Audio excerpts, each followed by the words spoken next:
Olá pessoal, eu sou Flanque Thaís, do canal Historiando a Verdade. Antes de começar, deixa o like é muito importante para a acessão do conteúdo da plataforma do YouTube. Quem gostar, se inscreva no canal, curta, compartilhe, né? Dê o like, né? Porque o like que é muito importante. Não esquece, né? Às vezes você pode dar um like no comecinho para não esquecer no final. E eu queria falar de um assunto que eu gravei na primeira gravação que eu fiz no meu canal. Eu vou voltar porque muita gente não conhece essa história. Essa história no Brasil ela é escondida. É uma história que foi, na verdade, um crime contra a classe trabalhadora, que foi o incêndio de Vila Socorro, em Cubatão. O incêndio de Vila Socorro, que foi no dia 25 de fevereiro de 1984. Tá? Não existe trabalho nenhum escrito, com exceção do meu trabalho acadêmico, quando eu concluí a faculdade de História, e escrevi o meu TCC dizendo o incêndio de Vila Socorro, a tragédia anunciada de Cubatão. Tá? Cubatão é cidade do litoral paulista, com uma população de aproximadamente 110 mil habitantes. Em 1984 ocorreu essa tragédia. A tragédia que matou, em números oficiais, 99 pessoas carbonizadas, mas não acredita-se que morreram muito mais pessoas, tá? E por que morreram muito mais? Porque foi um incêndio provocado por quê? Né? Por vazamento de gasolina num duto da Petrobras. Naquela época, na cidade de Cubatão, existia os dutos da Petrobras, eles eram dutos que estavam acima da terra e não sob a terra, tá? Não estavam soterrados, não estavam enterrados. E hoje, né, a gente tem aquela frase brasileira, só bota cadeado depois de roubado, né? É, Hoje já é aterrado, né, todos os gasodutos para evitar catástrofes como essa, tá? Vila Socorro era uma favela, e aí o nome de favela é bem curioso, porque favela a primeira favela do Brasil veio do Morro da Providência em 1897, quando os soldados que foram lutar em Canudos foram lutar na promessa de receberem, né, casa ao voltar do massacre que matou mais de 30 mil pessoas em Canudos, né, entre homens, velhos, senhoras, inclusive o próprio líder Antônio Conselheiro. E quando voltaram, não receberam absolutamente nada, subiram o Morro da Providência e fizeram os primeiros barracos. Daí a palavra favela, tá? É, Essa favela ela foi constituída com o nascimento da Cosipa. E aí a cidade de Cubatão ela tem uma questão bem peculiar da cidade. É que toda favela está ligada a uma parte, uma fase da industrialização cubatense. Se você pega uma favela ou uma comunidade, como se chama agora, como Vila Esperança ela veio com a construção da primeira pista da Imigrantes, que terminou em 1979. Se você pega as cotas, né, que o Geraldo Alckmin retirou os moradores de lá para restabelecer a serra, mas não retira, né, os moradores ricos que têm casas na Serra do Mar, no litoral norte, porque rico pode, pobre não. E essas comunidades, né, de morro, das cotas, está ligada à construção da Anchieta, de 1947. Tá? E você pega Vila dos Pescadores, juntamente com Vila Socó, está atrelada à construção da Cosipa, né? No princípio na construção da refinaria, que é de 1949, a Cosipa de 1964, e assim por diante vai se formando comunidades. O resultado disso é que Batão hoje tem uma das cidades mais industrializadas do país e, ao mesmo tempo, tem 50% de moradores morando em área de periferias ou de comunidades, ou, como podemos dizer, também de favelas. Tá? O incêndio ele vai ocorrer em 1984, no dia 24 para o dia 25, né, da madrugada do dia 25, mais especificamente, a partir do momento que, na manhã do dia 24, começa a vazar gasolina de um duto, né, que ficava em frente a essa favela. Essa favela era de palafitas, né, então a gente sabe que favela de palafitas, né, embaixo tinha a maré, né, a maré de água salgada, começou a vazar combustível, foi acionada a refinaria, não tomaram providência, foi acionado o corpo de bombeiro, não tomou providência, enfim, o Estado não tomou providência, a gente estava na época da ditadura, ninguém estava pouco as pessoas estavam um pouco se lixando para os mais pobres. Essas pessoas que ficaram aqui, que construíram essas comunidades, são pessoas que vieram fugindo da migração, vieram migrado da seca, vieram migrado da falta de oportunidade no Nordeste, que hoje não é tão grande, graças aos governos democráticos, principalmente ao governo Lula e ao primeiro mandato do governo da presidente Dilma.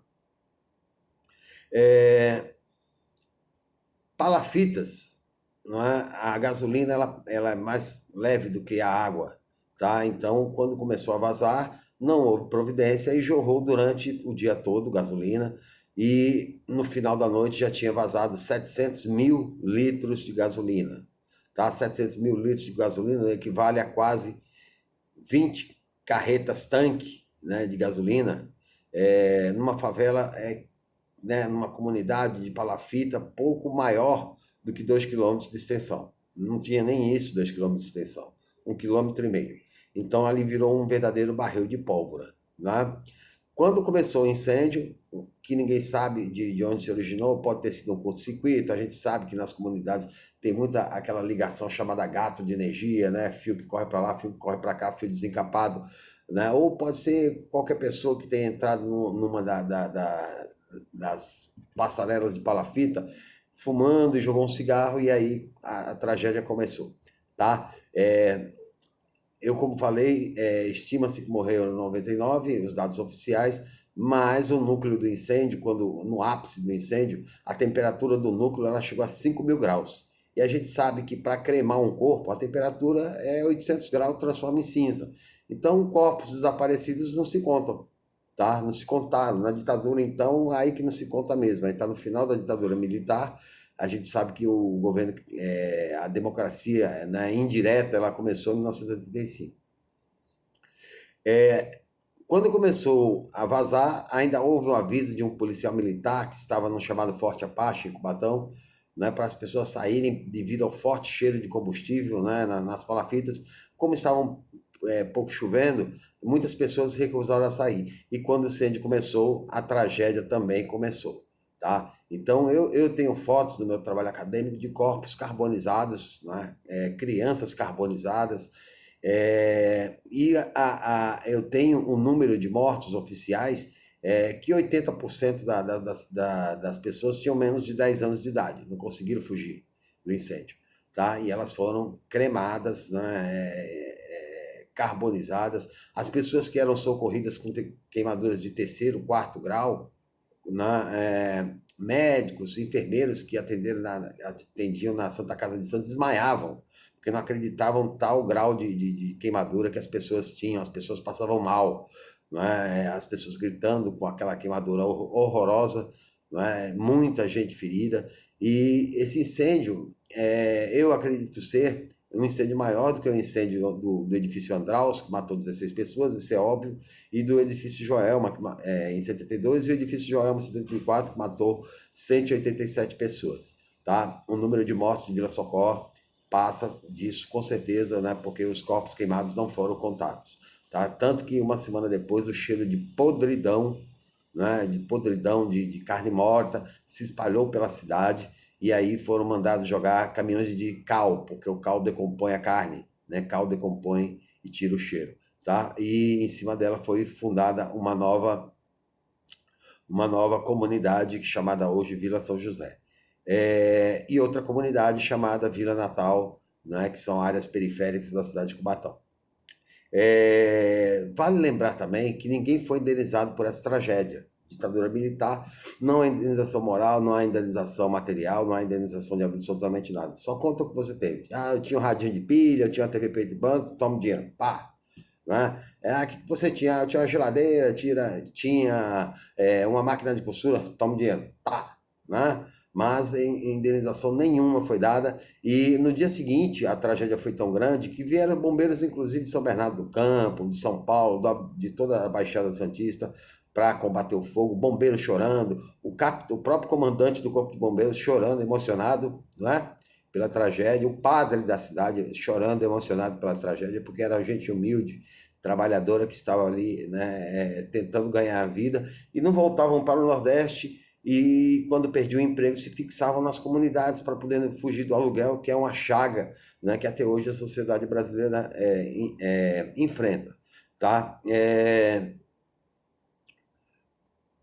Até hoje, né, não existe nenhum livro que aborde, né, e quiçá meu trabalho ainda vire um livro, eu espero que um dia se transforme em livro. Não existe nenhum livro que conte, não existe nenhum documento que se fala, a não ser matérias de jornais da época, né, como um incêndio causou. O presidente da Fiesp da época, né, por ter questionado, que era chamado senhor Ney Eduardo Serra, ele culpou os favelados, né, como ele dizia, na época, por estarem ali e não a indústria por não ter mantido em dia, né, a manutenção do seu gasoduto que estava enferrujado e com a ferrugem ele começou a vazar. Esse senhor, né, Eduardo Serra, por ser tão defensor da comunidade, né, culpando ela pela tragédia, ele vai ser nomeado prefeito da cidade de Cubatão, substituindo o prefeito que 15 dias antes tinha recebido uma carta da refinaria alertando das más qualidades do gasoduto e da possível tragédia que poderia ocorrer, né, com vazamento de gasolina. Nada foi feito, nada se tomou providência e a tragédia ocorreu. Tá? Até hoje virou caso popular, né? Muita gente que mora lá, que ainda é da época de Vila São José, lembra do incêndio. O incêndio dá para ser visto de São Paulo, né? Principalmente São Bernardo do Campo, dá para se ver o tamanho das labaredas, que chegavam a ter 25 metros de altura, né? 5 mil graus de temperatura, e o incêndio era quase que incombatível. Por quê? Porque tinha que se queimar os 700 mil litros de gasolina. Né? Fotos de crianças, mulheres encontradas abraçadas com os filhos carbonizados, né? Gente dentro de geladeira que tentou se proteger do fogo, morreu carbonizado, e assim por diante. Né? Foi uma tragédia que a história às vezes parece que apaga, né? Se a gente pesquisar na internet o incêndio de Vila Socorro, vai mostrar algumas coisinhas, né? Alguns dados, mas não tão grande como o edifício Joelma e o edifício Andraus, porque eram edifícios e não eram favelas, tá? A gente não pode esquecer uma tragédia como essa, porque o bom historiador não é aquele que olha para a história para interpretar os acontecimentos que ocorrem no seu presente, mas aquele que olha com um olho crítico, né, quando a sociedade está em perigo, ele olha criticamente para a história, quando, né, o presente está em perigo. Isso quem ensinou foi Habermas, né, da escola de Frankfurt.